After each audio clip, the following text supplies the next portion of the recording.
दोस्तों, आज आप लोगों के बीच फिर उपस्थित हुआ हूँ उत्तर प्रदेश शिक्षक पात्रता परीक्षा यूपी टेट का प्रैक्टिस सेट नंबर 1 लेकर के पर्यावरण अध्ययन जो 2017 में आया था। तो आज हम 30 प्रश्न देखेंगे जो पर्यावरण अध्ययन के हैं। तो हम चलते हैं पहले प्रश्न की ओर।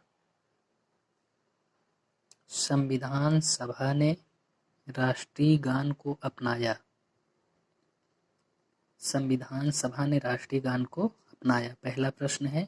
और आप लोग देख रहे हैं कि पहला विकल्प है 20 जनवरी 1950 को, दूसरा विकल्प है 24 जनवरी 1950 को। तो हम सीधे चर्चा न करके सीधे उत्तर की तरफ चलते हैं, जैसे कि इसमें दिया गया है और डिस्क्राइब भी किया है। तो इसका उत्तर जो है बी सही है, 24 जनवरी 1950 को। रवींद्रनाथ टैगोर द्वारा रचित राष्ट्रीय गान जनगण मन को संविधान सभा ने 24 जनवरी 1950 ईस्वी को अपनाया। यह सर्वप्रथम 27 दिसंबर 1911 को भारतीय राष्ट्रीय कांग्रेस के कोलकाता अधिवेशन, जिसकी अध्यक्षता पंडित विष्णु नारायण दत्त ने किया था, में गाया गया था। इसके गायन का समय 52 सेकंड है। इसे रवींद्रनाथ टैगोर ने 1912 ईस्वी में तत्वबोधनी में भारत भाग्य विधाता शीर्षक से प्रकाशित किया था तथा 1919 ईस्वी में मॉर्निंग सॉन्ग ऑफ इंडिया के नाम से अंग्रेजी में अनुवाद किया गया था। तो जैसा कि सब लोग जानते हो, रवींद्रनाथ टैगोर एक इम्पोर्टेंट पर्सनालिटी है और इसके बारे में आपको जानना चाहिए। जैसा आपको जानकारी के लिए बता दूं कि भारत का राष्ट्रीय गान 26 जनवरी 1950 को अपनाया गया और इसी के साथ भारत के जो है राष्ट्रीय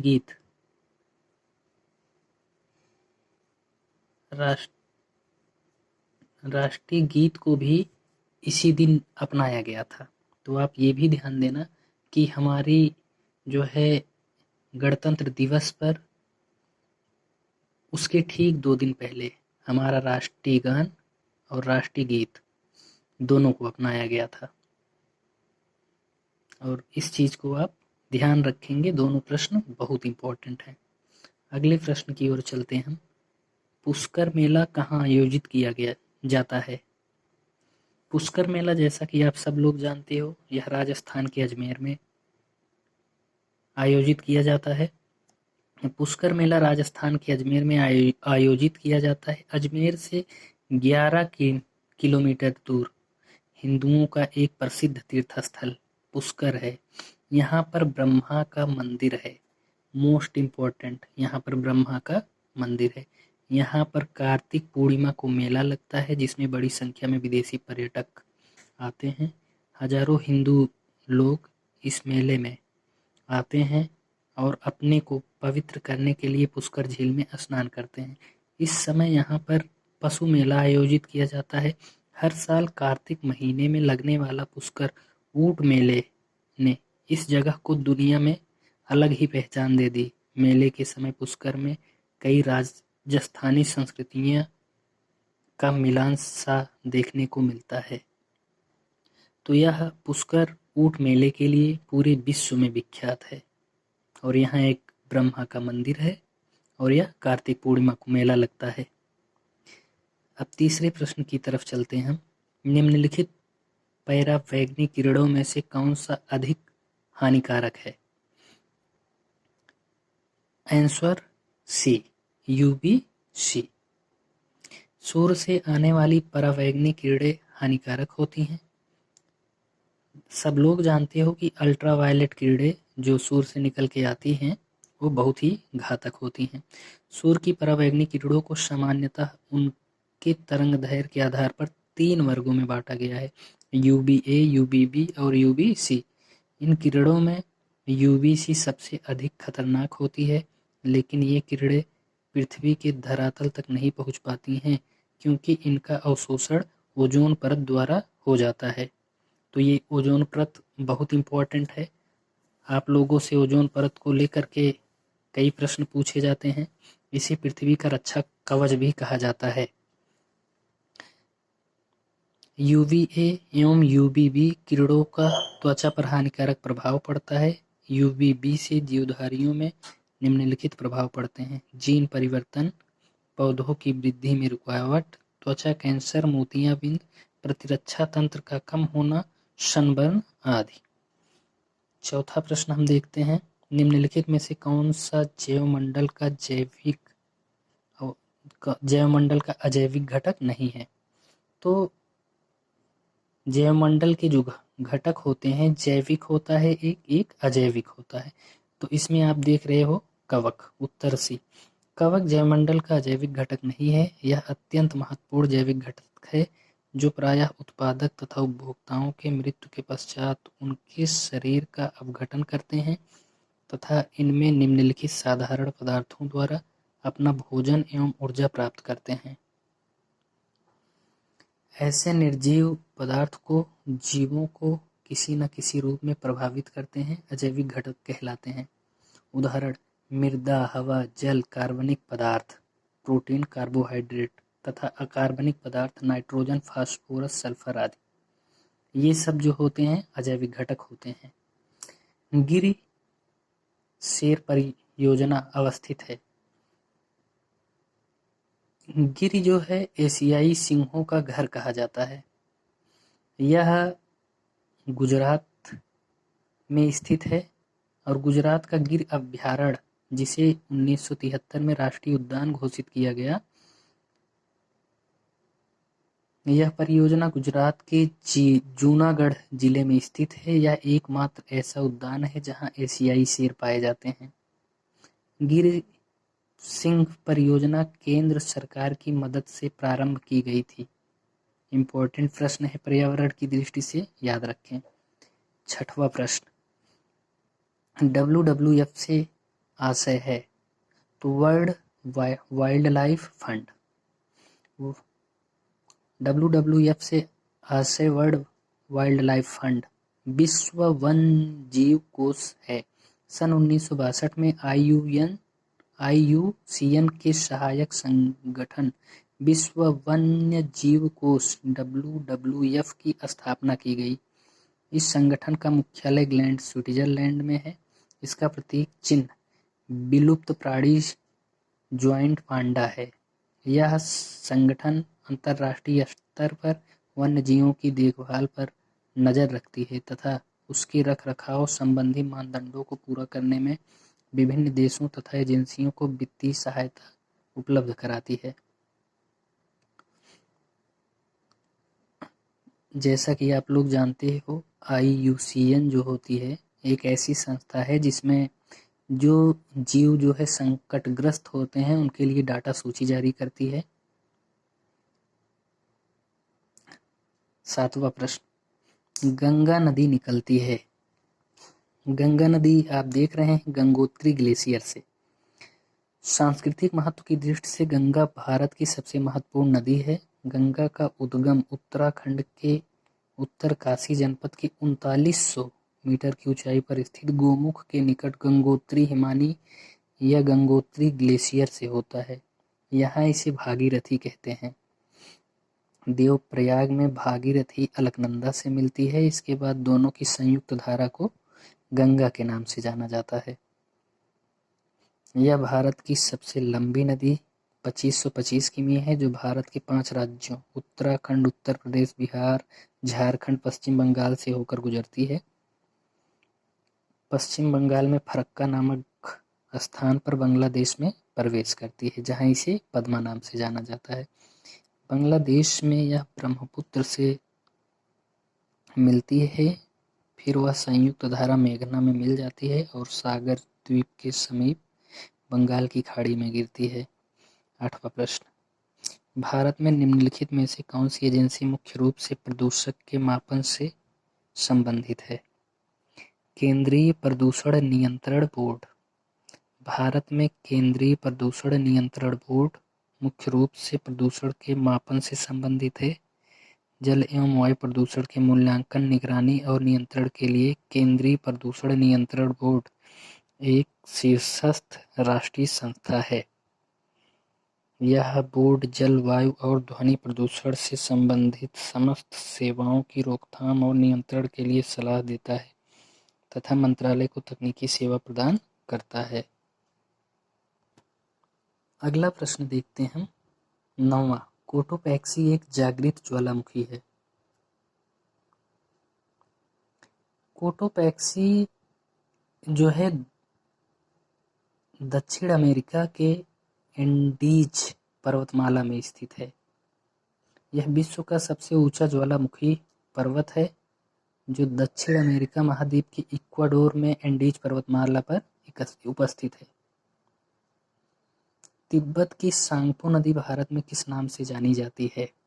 सबको पता है, ब्रह्मपुत्र। तिब्बत की सांगपो नदी भारत में ब्रह्मपुत्र के नाम से जानी जाती है। आपको जानकारी के लिए बता दें, तिब्बत नदी वो जो है ब्रह्मपुत्र नदी को तिब्बत में सांगपो,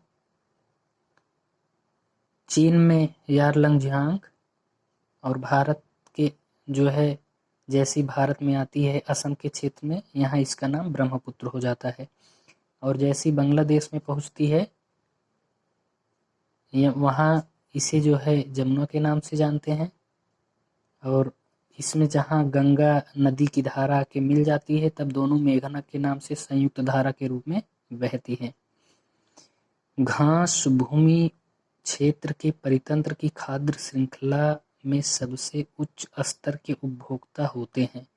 11वां प्रश्न आप लोग देखिए, घास भूमि क्षेत्र के परितंत्र की खाद्य श्रृंखला में सबसे उच्च स्तर के उपभोक्ता होते हैं। तो आप लोग देख पा रहे हैं मांसाहारी। मांसाहारी आखिरी क्रम पर होता है क्योंकि पहले क्रम पर जो होता है वो उत्पादक होता है। उत्पादक, फिर प्राथमिक उपभोक्ता, फिर द्वितीयक उपभोक्ता, तृतीयक उपभोक्ता, उसके बाद फिर अपघटक आ जाते हैं जो इनको रिसाइकिल करके फिर से प्राथमिक उपभोक्ता में बदल देते हैं। तो अगला प्रश्न हम देखते हैं 12वां, वायुमंडल का प्रमुख स्तर जो पृथ्वी तल के नजदीक है, क्षोभ मंडल। तो इस को आप याद कर सकते हैं, क्षोभ मंडल। क्षोभ मंडल के ऊपर समताप मंडल होता है। तो क्षोभ मंडल में ही जितनी सारी मौसमी घटनाएं होती हैं यही होती हैं।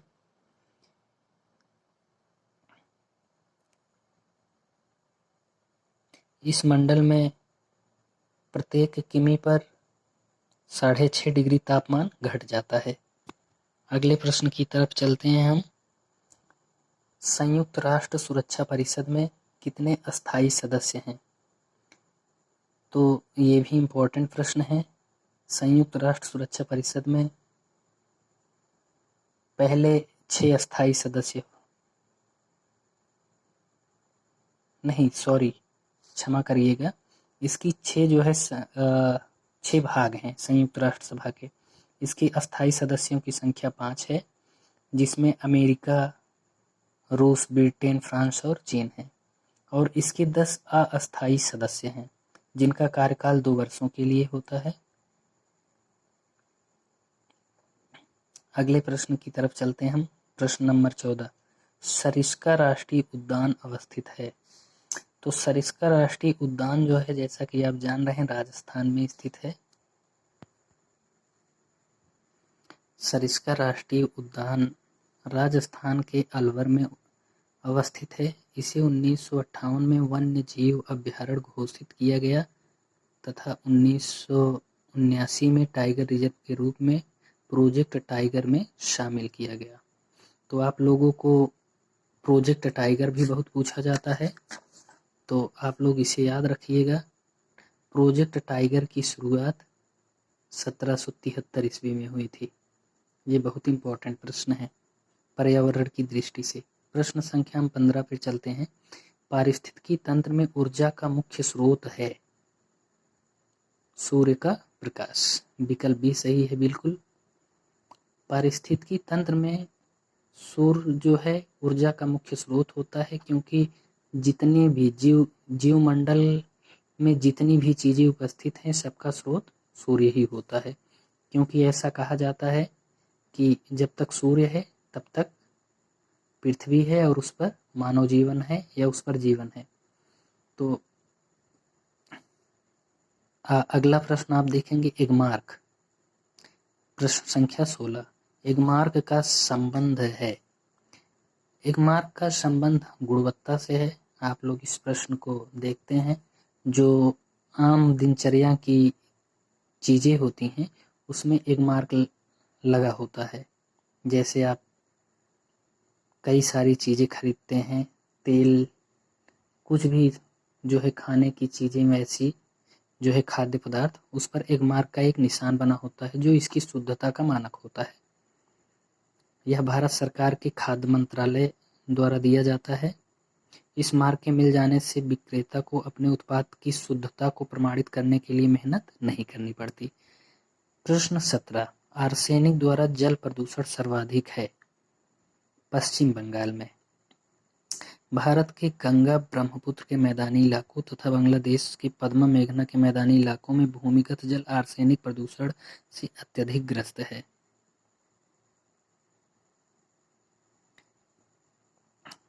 और सबसे इसका जो मोस्ट इम्पोर्टेंट प्रश्न यही बनता है कि जल में आर्सेनिक की अधिकता से कौन सा रोग या कौन सी बीमारी हो जाती है। तो आप लोग यही याद रखिए कि ब्लैक फुट, जैसे आप लोग 3-4 बीमारियों के बारे में जानते हैं, जैसे पारा की अधिकता के कारण जो है मिनीमाता रोग हो जाता है, कैडियम की अधिकता के कारण इटाई इटाई रोग हो जाता है। तो ये इम्पोर्टेंट प्रश्न है। अगला प्रश्न 18। वन्य जीव सुरक्षा अधिनियम पारित किया गया था। वन्य जीव सुरक्षा अधिनियम 1972 में पारित किया गया था। अभी जैसा कि हमने आपको बताया था कि जो है टाइगर प्रोजेक्ट की स्थापना जो है 1973 में हुई थी और वन्य जीव सुरक्षा अधिनियम जो है 1972 में पारित हुआ था। एक प्रश्न और आता है, वन संरक्षण अधिनियम, आप लोग इसे लिख सकते हैं कहीं, जो मोस्ट इम्पोर्टेंट है, 1980 में आया था। और पर्यावरण संरक्षण अधिनियम जो है 1986 में आया था। तो ये मोस्ट इम्पोर्टेंट प्रश्न हैं, आप लोग याद कर सकते हैं। अब हम प्रश्न संख्या चलते हैं 19वीं की तरफ। दूध से दही बनाने की प्रक्रिया को कहते हैं। दूध से दही बनाने की प्रक्रिया को किण्वन कहते हैं। दूध से दही बनाने की प्रक्रिया को किण्वन कहते हैं। दूध से दही बनाने की प्रक्रिया को किण्वन कहते हैं। दूध में स्ट्रेप्टोकोकस लैक्टिस एवं लैक्टोबैसिलस लैक्टिस नामक जीवाणु पाए जाते हैं। ये जीवाणु दूध में पाए जाने वाले लैक्टोज शर्करा का किण्वन करके लैक्टिक अम्ल बनाते हैं, जिसके कारण दूध खट्टा हो जाता है। लैक्टिक अम्ल जीवाणु दूध में पाए जाने वाले केसिन नामक प्रोटीन की छोटी छोटी बूंदों को एकत्रित करके दही जमाने में सहायता करते हैं। अगले प्रश्न की तरफ हम चलते हैं। प्रश्न संख्या 20। किस देश के संविधान से मौलिक कर्तव्यों को लिया गया है? तो इंडियन कॉन्स्टिट्यूशन से बहुत ही इम्पोर्टेंट प्रश्न है। आप लोग लगभग कुछ चीज़ें याद कर लीजिएगा, जैसे जर्मनी का बीमर जो है आपातकाल से चीज़ ली गई है, जिसे बीमर का संविधान कहते हैं। यूनाइटेड किंगडम से हमारे देश की संसदीय व्यवस्था को लिया गया है। अधिकतर चीज़ें हमारे देश में यूनाइटेड किंगडम या इंग्लैंड से ही ली गई हैं। और एक तीसरा देख रहे हैं आप, यूएसए, जहाँ से मूल अधिकार लिया गया है। राष्ट्रपति, उपराष्ट्रपति और न्यायिक पुनरावलोकन जो है, ये सब सारी चीज़ें यूएसए से ली गई हैं। और ये मौलिक कर्तव्य जो है रूस से लिया गया है। इसका पुराना नाम यूएसएसआर, जिसे union of Soviet socialist Republic के नाम से जाना जाता था, जिसे सोवियत संघ रूस के नाम से जाना जाता था। भारतीय संविधान में मौलिक कर्तव्यों को रूस से लिया गया है। इसे संविधान के भाग 4 का में 51 के तहत रखा गया है। जैसा कि आप जानते हैं, मूल मौलिक कर्तव्यों में 10 कर्तव्य थे, लेकिन अब इससे बढ़ा के 11 कर दिया गया है। ध्रुव तारा कहा जाता है। प्रश्न 21, ध्रुव तारा कहा जाता है उत्तरी तारे को। जो तारा हमेशा उत्तर दिशा में चमकता है तथा उत्तरी ध्रुव के ठीक ऊपर स्थित होने के कारण एक ही दिशा में हमेशा दिखाई पड़ता है, उसे ध्रुव तारा कहते हैं। यह ध्रुव मत्स्य तारा समूह का एक भाग है, अतः उत्तरी तारे को ध्रुव तारा कहा जाता है। भारत में प्रोजेक्ट टाइगर प्रारंभ किया गया था। हम आप लोगों को अभी ये प्रश्न बताए थे कि भारत में प्रोजेक्ट टाइगर की शुरुआत 1973 में हुई थी। भारत के राष्ट्रीय पशु बाघ के संरक्षण के लिए भारत सरकार ने 1973 में प्रोजेक्ट टाइगर शुरू किया था। प्रोजेक्ट टाइगर पर्यावरण, वन एवं जलवायु परिवर्तन मंत्रालय द्वारा संचालित योजना है। यह उन राज्यों को सहायता प्रदान करता है जहां बाघ संरक्षण रिजर्व है। भारत में अभी 49 टाइगर रिजर्व हैं, जिसमें उत्तराखंड का राजाजी टाइगर रिजर्व 48वां तथा औरंग टाइगर रिजर्व 49वां है, जो असम में स्थित है। 23वां प्रश्न, फूलों की घाटी अवस्थित है उत्तराखंड में। फूलों की घाटी भारत का एक राष्ट्रीय उद्यान है जो उत्तराखंड के चमोली जिले के हिमालयी क्षेत्र में स्थित है। यूनेस्को ने इसे विश्व धरोहर स्थल घोषित किया। 24वां प्रश्न, एक वयस्क मानव में कुल अस्थियों की संख्या कितनी होती है? इसे बचपन से आप लोग पढ़ते आए हो। 3 जो है 206। एक वयस्क मानव में 206 अस्थियां होती हैं, जबकि शिशु अवस्था में 300 अस्थियां पाई जाती हैं। अगले प्रश्न की तरफ चलते हैं। ग्रीन पीस इंटरनेशनल का मुख्यालय अवस्थित है, तो यह एम्स्टर्डम में है। ग्रीन पीस एक स्वतंत्र वैश्विक अभियानकारी संस्था है जिसकी स्थापना 1971 ईस्वी में हुई। इस संस्था का उद्देश्य वैश्विक स्तर पर व्यक्तिगत और सामूहिक प्रयासों के जरिए पर्यावरण संरक्षण एवं विकास को प्रोत्साहन प्रदान करना है। ग्रीन पीस का मुख्यालय एम्स्टर्डम, नीदरलैंड में है। 26वां प्रश्न, प्रकाश संश्लेषण के प्रकाशीय चरण के दौरान का ऑक्सीकरण एवं ... का अपचयन होता है।